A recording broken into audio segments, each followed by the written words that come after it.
अब हमारे पास एक बहुत बहुत बहुत दिलचस्प सवाल है। हमारे पास तराजू के बाईं जानिब दो मुख्तलिफ़ किस्म के नामालूम वज़न हैं। यहाँ पर दो एक्स वज़न हैं, ये दोनों एक जैसे हैं और इन पर एक्स लिखा हुआ है। और दूसरा जो है नीले रंग का एक वाई वज़न है। हो सकता है कि ये एक्स और वाई दोनों मुख्तलिफ हों, और इन तीनों का जो वज़न है वो बराबर है, यहाँ पर 8 किलोग्राम के बराबर है। ठीक, पहला सवाल मैं आपसे ये पूछता हूँ कि आप इसे हिसाबी तौर पर लिख सकते हैं, इस कुल वज़न को इस कुल वज़न के बराबर। इसे हम हिसाबी तौर पर कैसे लिखेंगे? तो पहले आप देखें कि हमारे पास जो कुल वज़न बाएं जानिब है, दो हमारे पास x के वज़न हैं, तो 2x हम लिखते हैं। तो फिर हमारे पास एक जो है वो y का वज़न बचता है। ठीक, तो बाएं जानिब जो है हमारे पास, मैं इसे ऊपर करके लिखता हूँ, 2x जमा y, ये कुल वज़न हमारे पास बाएं जानिब आ गया। और दाएं जानिब जो कुल वज़न है वो 8 है, 1 2 3 4 5 6 7 8, और ये बराबर है 8 किलो के। ठीक, आप देख सकते हैं कि ये तराजू जो है वो मतवाज़न है, इसलिए ये दोनों वज़न आपस में बराबर होंगे, इसलिए ये मसावात बनती है।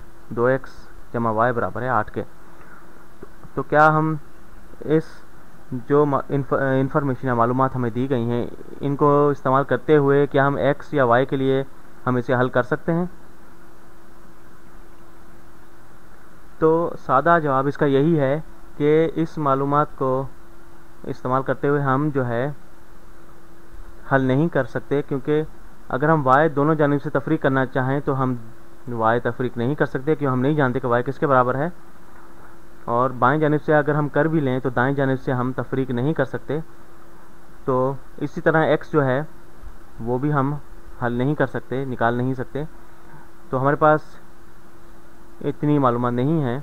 तो यहाँ पर जो है हमारे पास अच्छी बात यही है कि हमारे पास कुछ और ब्लॉक्स हैं x और y के। तो मैं इस दूसरे तराजू में इन्हें रखता हूँ, एक x का और एक y का मैं यहाँ पर जो टुकड़े हैं ये वज़न में रख देता हूँ।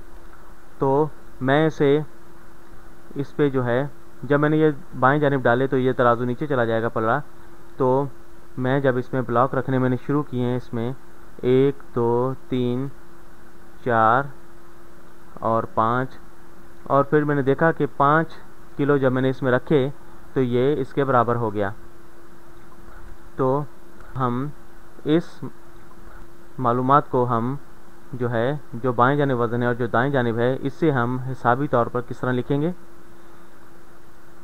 तो हमारा कुल वज़न जो है वो x जमा y, ये बाएं जानिब है x जमा y, और कुल वज़न जो दाएं जानिब है, तो इसे कुछ यहाँ पर लिखता हूँ मैं, x जमा y, और दाएं जानिब जो वज़न है वो है 5 किलोग्राम। ठीक, और हम ये जानते हैं कि ये दोनों मतवाज़न हैं, इसलिए ये हम बराबर की निशानी यहाँ पर लगाएंगे। तो x जमा y बराबर है 5 के। और अब भी जो है हम इसे हल नहीं कर सकते, x और y की कीमत यहाँ से मालूम नहीं की जा सकती। तो x 4 हो सकता है, y 4 हो सकता है। तो अब जो है हम इन दोनों मालूमात को इस्तेमाल करके हम इसे हल कर सकते हैं। मैं आपको कुछ वक्त देता हूँ कि आप इस पर गौर करें। तो इसके बारे में इस तरह सोचें कि x जमा y जो है वो इतने वज़न के बराबर है, 5 किलो के।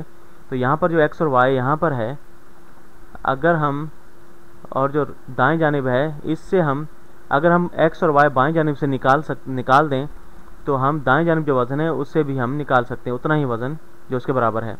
हम जानते हैं कि x और y जो है बाएं जानिब जो है ये 5 किलोग्राम के बराबर है, तो हम दाएं जानिब से 5 किलोग्राम निकाल सकते हैं। ठीक, इसके बारे में इस तरह सोचें। तो यहाँ पर हमारे पास एक x बच जाएगा और बाकी जो वज़न बच जाएगा वो उसके बराबर होगा। ठीक, तो इस तरह में x की कीमत मालूम हो जाएगी। तो हम इसे अलजेब्रा के हिसाब से किस तरह करेंगे? तो यहाँ पर जो है x और y मैं यहाँ से निकाल देता हूँ बाएं जानिब से। तो मैं यहाँ पर एक x तफरीक कर रहा हूँ और बल्कि इसे इस तरह कहें कि मैं तफरीक कर रहा हूँ x और y को, x जमा y को। ठीक, मैं इसे तफरीक कर रहा हूँ यहाँ से बाईं जानिब से। तो दाईं जानिब से मुझे क्या करना होगा, तो x और y जो है ये हम जानते हैं कि 5 के बराबर है, तो 5 जो है यहाँ से इस तराजू से दाएं जानिब से हम निकाल देंगे, क्योंकि ये मालूमात हमें दाएं जाने वाले तराजू से मिल गई हैं। तो हम जो है यहाँ से इसे तफरीक कर देते हैं 5 दाएं जानिब से। ठीक, क्योंकि हम जानते हैं कि x जमा y जो है 5 किलोग्राम के बराबर है, इसलिए जो है x और y बाईं जानिब से और 5 किलोग्राम दाईं जानिब से हम तफरीक करते हैं। तो इसे जो है हम दोबारा इस तरह लिख सकते हैं, इस x और y जो निकालना है ये इसी तरह है कि हम मनफी निशानी जो है इससे हम अगर इसमें बांट दें, ज़रब दे दें, तो ये मनफी x तफरीक y हो जाएगा। और जो है बाईं जानिब हमारे पास जो है 2x में से 1x हम तफरीक करेंगे तो हमारे पास 1x रह जाएगा। y 1 था और 1 ही हमने निकाल दिया, तो हमारे पास y जो है वो नहीं बचा। यहाँ पर अब ज़ाहिरी तौर पर देख सकते हैं कि 1x बच गया है। और दाएं जानिब जो हमारे पास 8 थे और हमने जब 5 निकाल दिए तो हमारे पास जो है इसे बराबर रखने के लिए, तो 8 में से जब हमने 5 निकाले तो हमारे पास बच गए 3। ठीक, 8 तफरीक 5 ये हो गए 3। और इसी तरह हमने जो ज़ायद इंफॉर्मेशन या मालूमात थी उन्हें इस्तेमाल करते हुए हमने x की कीमत मालूम कर ली, x बराबर है 3 के। ठीक, एक आखिरी सवाल जो मेरा आपसे है कि हमने x तो मालूम कर लिया है, क्या हम y भी मालूम कर सकते हैं? तो वापस जाएं इन दोनों किसी भी स्केल की तरफ, इन तराजू की तरफ, हम देखेंगे, हम जानते हैं कि x जमा y जो है 5 के बराबर है। तो हम इसे इस तरह कह सकते हैं कि x जो है वो अब 3 के बराबर है। तो 3 इसे इस तरह लिख सकते हैं, 3 जमा y बराबर है 5 के। ठीक, अब आप देखें कि 3 जो है वो दोनों जानिब से अगर हम निकाल दें, तो बाएं जानिब से मैंने 3 निकाले और दाएं जानिब से मैंने 3 निकाल दिए, तो ये तराजू मतवाज़न रहेगा। तो अब जो है y बराबर है 2 के, ये आप देख सकते हैं। तो 3 जो है मैंने तफरीक कर दिया दोनों जानिब से, तो बाएं जानिब जो है ये 3 3 के साथ ख़त्म हो गया, सिर्फ y रह गया। और दाएं जानिब जो है 5 में से 3 तफरीक किए तो बच गए 2। ठीक, तो x बराबर है 3 के और y बराबर है 2 किलोग्राम के। और मैं चाहूँगा कि आप जो है इसे परखें, इसमें डालकर इसकी कीमत। तो कुल वज़न जो बाएं जानिब है वो आप देखें कि ये दाएं जानिब के बराबर है या नहीं। तो 2x है हमारे पास, x की कीमत 3 के बराबर है तो ये 6 किलो हो गए। 1 y जो है 2 के बराबर है तो ये 8 किलो हो गए, तो जो कि दाएं जानिब 8 किलोग्राम के बराबर है। और 3 जमा 2 5 के बराबर भी है।